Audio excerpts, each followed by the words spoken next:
Bismillahirrahmanirrahim. Assalamualaikum warahmatullahi wabarakatuh.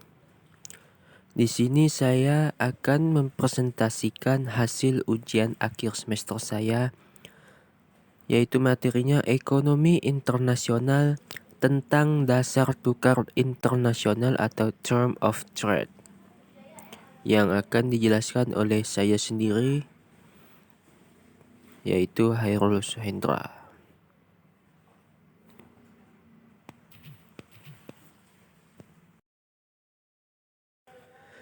Pengertian dasar tukar internasional. Dasar pertukaran internasional mengungkapkan bagaimana pola perdagangan internasional dengan memperhitungkan penggunaan faktor produksi sebagai tolak ukur. Selanjutnya, suatu negara dapat memperhitungkan apakah perdagangan internasional tidak hanya mampu memenuhi kebutuhan masyarakat terhadap barang, akan tetapi lebih jauh mendatangkan devisa bagi negara. Melalui teori klasik, baik absolute advantage maupun comparative advantage, tolak ukur pertukaran barang menggunakan tenaga kerja lebih sedikit menggunakan tenaga kerja, berarti biaya dan sekaligus harga barang lebih murah. Tolak ukur penggunaan tenaga kerja untuk menghasilkan satuan output persatuan waktu yang dapat digunakan sebagai dasar tukar internasional di satu sisi dan dasar tukar dalam negeri sisi lain.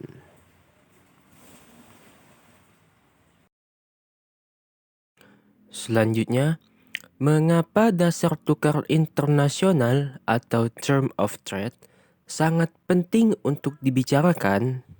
Yang pertama, hal ini disebabkan karena setiap membicarakan masalah perdagangan internasional sangat berhubungan dengan istilah ini. Dalam pembahasan di atas dan atau pembahasan sebelumnya, kita telah sering menggunakan istilah ini untuk menjelaskan posisi suatu negara dalam perdagangan internasional. Persoalan dalam perdagangan internasional bukan hanya masalah adanya keuntungan, tetapi yang lebih penting adalah seberapa besar keuntungan itu. Yang kedua, hubungan ekspor dan impor merupakan hubungan perdagangan antara suatu negara dengan negara lain. Ekspor dilakukan oleh suatu negara karena harga barang yang diekspor lebih tinggi dari luar negeri. Hasil ekspor tersebut digunakan untuk mengimpor barang dari negara lain. Ekspor dan impor adalah masalah jual beli sehingga tidak dapat dilepaskan dari masalah harga dan keuntungan. Apabila harga ekspor relatif lebih tinggi dibandingkan dengan harga impor, maka posisi negara itu adalah baik. Sebaliknya, apabila harga barang ekspor relatif lebih rendah dari harga barang impor, maka posisi tersebut tidak akan menguntungkan. Di slide selanjutnya saya akan menjelaskan kurs dan penyesuaian atau exchange rate and adjustment. Yang pertama di sini saya akan menjelaskan floating flexible exchange rate system. Yang dimaksud ini yaitu sistem ini disebut juga sebagai sistem kurs mengambang, bahwa perubahan nilai kurs terjadi disebabkan oleh kekuatan permintaan di satu sisi dan kekuatan penawaran di sisi lain. Berarti, semata-mata kurs ditentukan oleh kedua pelaku pasar, sehingga sistem ini disebut juga sebagai kurs pasar atau bebas. Yang kedua, fixed exchange rate system. Maksud dari fixed exchange rate system ini yaitu di suatu sistem sebagai upaya mempertahankan kurs valuta asing yang tetap pada tingkat tertentu dan mengharapkan elemen-elemen intern lainnya dalam sistem tersebut dapat menjamin perekonomian berada dalam keseimbangan internasional. Sistem ini juga mempertahankan nilai kurs ini dilakukan oleh pihak eksekutif atau pemerintah. Adapun yang dimaksud dengan elemen intern mencakup stabilitas ekonomi, di mana sistem ekonomi berlangsung dengan baik seperti moneter, fiskal, non-fisikal, dan moneter. Yang ketiga, yaitu Exchange Control System. Maksud dari Exchange Control System ini mempunyai suatu kebijakan yang dilakukan oleh bank sentral untuk melakukan diskriminasi terhadap valuta asing dan barang dalam rangka pengawasan devisa. Dalam sistem ini, pemerintah praktis memonopoli keseluruhan transaksi berkaitan dengan valuta asing yang bertujuan untuk mencegah adanya aliran masuk modal keluar dan melindungi pengaruh depresi dari negara lain untuk mengatasi keterbatasan cadangan devisa.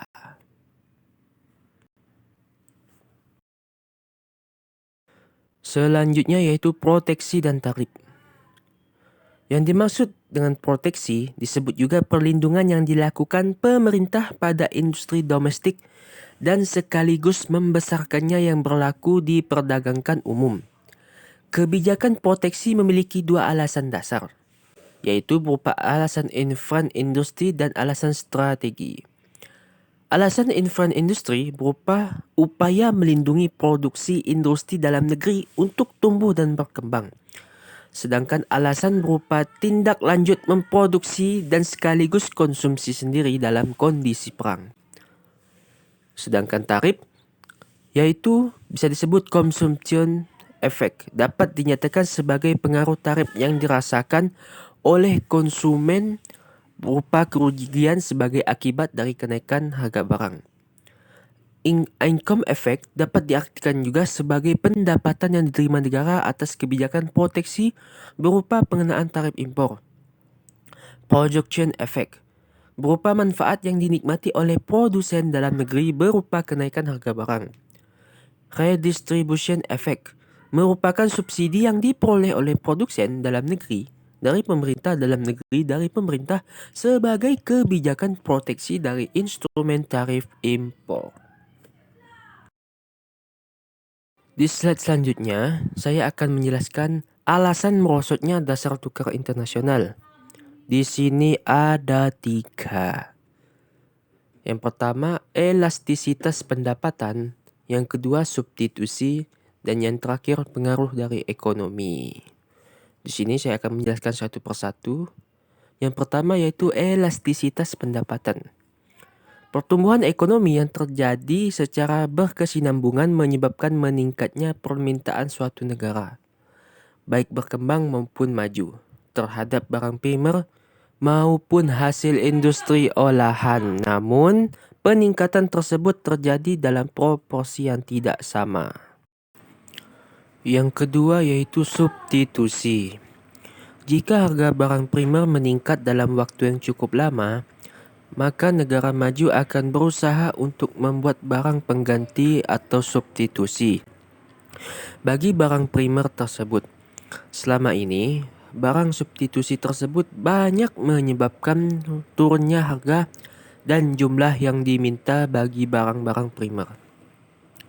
Yang terakhir, pengaruh dari ekonomi. Tiadanya organisasi buruh yang kuat di negara berkembang sehingga upah lebih mudah dapat ditekan ke bawah daripada di negara maju yang memiliki organisasi buruh yang kuat. Di slide selanjutnya, saya akan menjelaskan beberapa bentuk kerjasama ekonomi internasional. Yang pertama yaitu UNCTAD atau United Nations Conference on Trade and Development, yaitu sebuah organisasi yang didirikan Perserikatan Bangsa-Bangsa tahun 1861. Tujuannya adalah meningkatkan kerjasama perdagangan dan pembangunan di antara kelompok-kelompok negara-negara industri maju dan negara-negara sedang berkembang. Yang kedua yaitu GATT atau GATT, yaitu singkatannya General Agreement on Tariff and Trade, yaitu sebuah organisasi internasional yang didirikan pada tahun 1948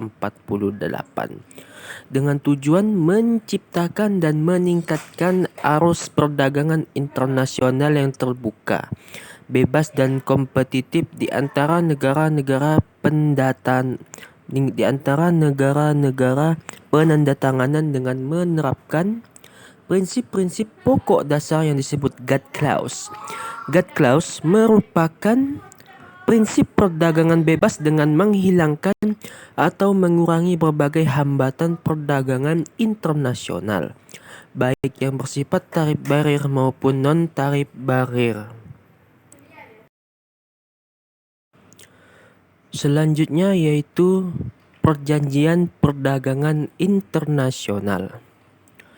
Perjanjian perdagangan internasional muncul disebabkan oleh kebijakan perdagangan yang diterapkan suatu negara diikuti kebijakan negara lain demi kepentingan dalam negeri masing-masing negara. Sehingga kondisi ini mengakibatkan perselisihan dan pertentangan yang tidak hanya membahayakan perekonomian domestik, tetapi lebih jauh perekonomian global. Perjanjian yang terjadi, apakah perjanjian unilateral, bilateral, regional, dan multilateral mengikat masing-masing negara untuk mematuhi kesepakatan perjanjian. Berbagai bentuk perjanjian ini kemudian membentuk neo teori perdagangan internasional yang bermakna bagaimana perjanjian kerjasama perdagangan internasional memberikan manfaat bagi suatu negara. Masih di perjanjian perdagangan internasional, berbagai bentuk perjanjian seperti unilateral, bilateral, dan regional yang dilakukan oleh masing-masing kelompok dan negara pada prinsipnya untuk mengatasi berbagai rintangan dalam perdagangan internasional. Perjanjian ini terjalin sebagai kerjasama perdagangan yang memberikan keuntungan bagi masing-masing negara. Tetapi tidak demikian dengan bentuk perjanjian multilateral HTC yang masih terus menuju meja perundingan yang tak kunjung selesai.